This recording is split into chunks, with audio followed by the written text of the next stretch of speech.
In the previous unit, we sharpened our understanding of teaching perspectives and teaching approaches.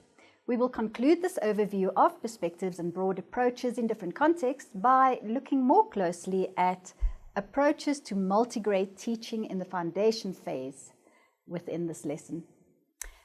Many foundation phase teachers daily face the challenges of multigrade teaching. Of course, this way of teaching is not limited to the foundation phase, it's also not limited to South Africa.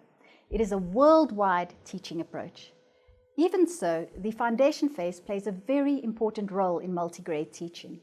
For example, in the state of Victoria in Australia, policymakers decided to have multigrade teaching during the first 3 years of primary schooling because they believed it was the best form of education for children. Some teachers advocate multigrade teaching as a powerful way of promoting independent and individual learning. Having said this, many teachers experience the challenges of multigrade teaching as overwhelming. They experience it as an overload. So what is multigrade teaching? The way in which you describe multigrade teaching depends on the specific teaching and learning context. It depends on where your school is, how many teachers your school has, and on how many grades and learners you need to teach. Your description of the way in which you experience multigrade teaching is quite specific. A general definition of multigrade teaching refers to the teaching of students of different ages, grades, and abilities in the same group.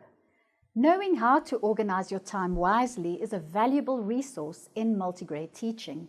Careful planning is essential. A common timetable involves all children learning the same subject in a period. For example, if the timetable reads mathematics, then learners of all grade levels do mathematics. Each group follows its own work according to what is expected of their grade level. With a subject stagger strategy, groups learn different subjects in the same period. For example, a teacher would teach mathematics to the grade 3 learners, while the grade 2 learners would do art. In a subject grouping strategy, all grade groups do the subject together in the same period. For example, all learners do music together. The grade 2 and 3 learners sing together. Let's look at the basic teaching strategies that teachers use in multigrade teaching. These strategies can be combined in many ways to suit the unique challenges of each foundation phase multigrade classroom. Above all, it requires careful planning and flexibility. 3 commonly used strategies are whole class teaching, where all grades are taught in one group. For example, grades 1, 2, and 3 listen to the same poem about autumn when the theme seasons is taught. The whole class teaching could then move to group teaching, when grades 1, 2, and 3 groups complete different worksheets about the poem. Group teaching, groups are formed according to learners' grades or according to their abilities. For example, mixed grade ability groups could be formed in subjects where grade 2 learners could benefit from grade 3 learners' support in reading. Self-directed learning. Learners learn on their own using study guides, workbooks, or worksheets.